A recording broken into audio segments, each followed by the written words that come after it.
श्री विष्णवे नमः। आप सभी का मेरे YouTube चैनल पर हार्दिक स्वागत है। आषाढ़ मास के कृष्ण पक्ष की एकादशी का नाम है योगिनी एकादशी। आज की इस वीडियो में आप जानने वाले हैं एकादशी व्रत के बारे में कि व्रत कब रखा जाएगा, एकादशी और द्वादशी तिथि कब से कब तक रहेगी, व्रत कब रख कर कब खोलना है, व्रत पालन का शुभ मुहूर्त कब से कब तक रहेगा।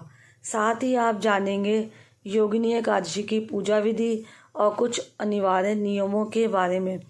मान्यता है कि योगिनी एकादशी का व्रत रखने वाले भक्तों को धरती पर हर प्रकार की सुख सुविधाएं प्राप्त होती हैं और अंत में मोक्ष की भी प्राप्ति होती है।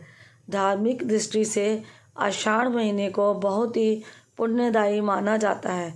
इसी महीने में योगिनी एकादशी और देवशयनी एकादशी भी होती है।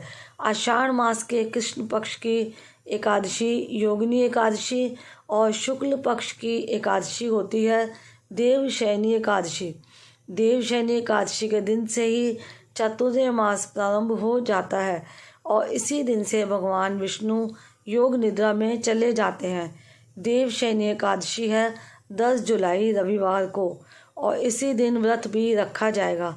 चातुर्मास के समय में पूरे 4 महीने तक किसी भी प्रकार के शुभ मांगलिक कार्य नहीं किए जाते हैं, जैसे कि शादी विवाह, मुंडन आदि या गृह प्रवेश आदि। लेकिन इस पूरे ही महीने में आप भगवान विष्णु की पूजा कर सकते हैं। अपने घर पर सत्यनारायण भगवान की कथा का पाठ भी करा सकते हैं, क्योंकि आषाढ़ का महीना पूजा पाठ के लिए सर्वोत्तम महीना बताया गया है।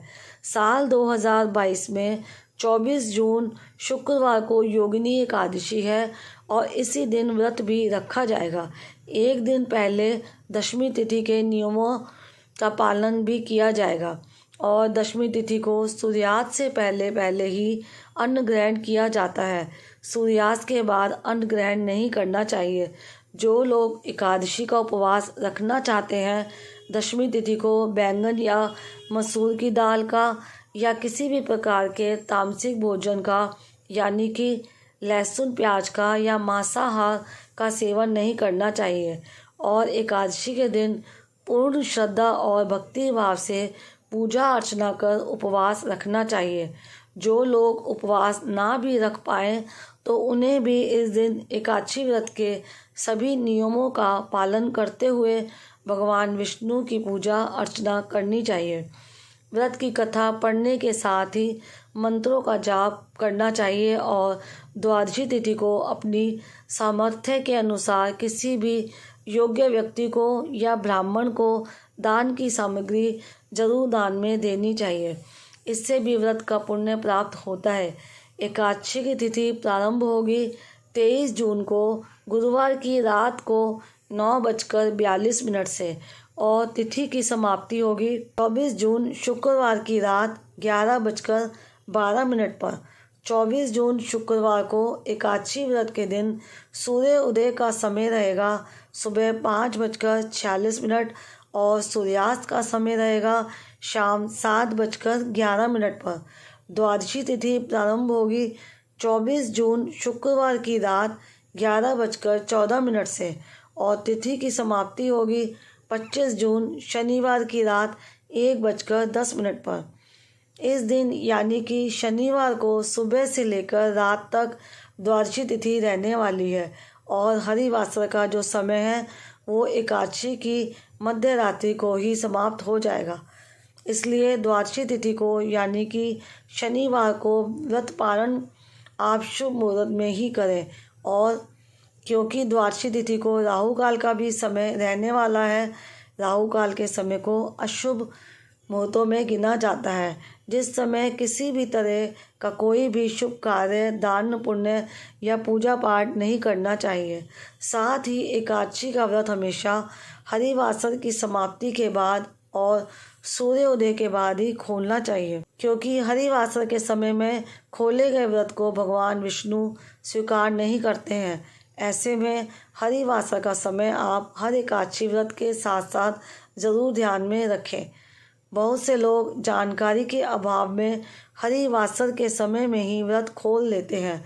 तो 25 जून शनिवार को सूर्य उदय का समय रहेगा सुबह 5:47 और सूर्यास्त का समय रहेगा शाम 7:11 पर। द्वादशी तिथि को व्रत पालन का शुभ मुहूर्त रहने वाला है 25 जून शनिवार को सुबह 5:48 से लेकर 9:25 तक। यानी कि आपको व्रत जो है खोलना है सुबह 5:48 से और 9:25 के अंदर अंदर। इसके बाद में यदि आप व्रत खोलते हैं तो फिर वो व्रत भगवान विष्णु स्वीकार नहीं करते हैं।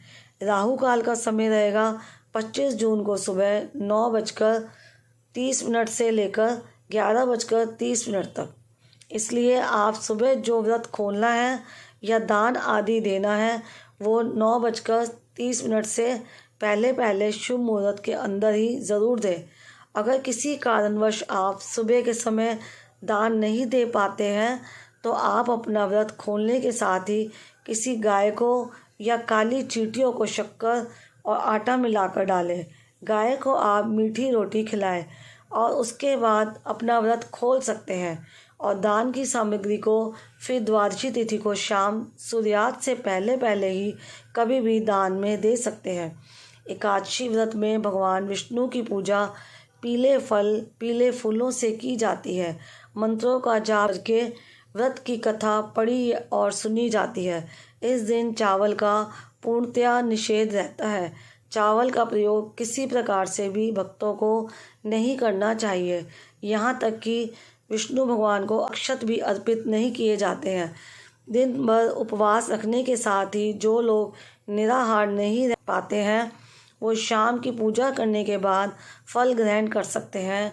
मौसमी फल या सूखे मेवों का सेवन आप कर सकते हैं रात को। इसके अलावा अगले दिन यानी द्वादशी तिथि को शुभ मुहूर्त में आप भगवान की पूजा करें। पूजा करने के साथ ही जो भी सामग्री का दान आप करना चाहते हैं उसकी पूजा करें और फिर किसी योग्य व्यक्ति को दान की सामग्री दान में देने के बाद शुद्ध सात्विक भोजन से या फलों से आप अपना व्रत खोल सकते हैं। एकादशी और द्वादशी तिथि के दिन भगवान विष्णु को भोग में आप तुलसी दल ज़रूर अर्पित करें। बिना तुलसी दल के भगवान विष्णु अपना भोग स्वीकार नहीं करते हैं। अगर द्वादशी तिथि को आपका कोई और व्रत भी है तो आप सुबह केवल जल से तुलसी दल से और फलों से अपना व्रत खोल सकते हैं।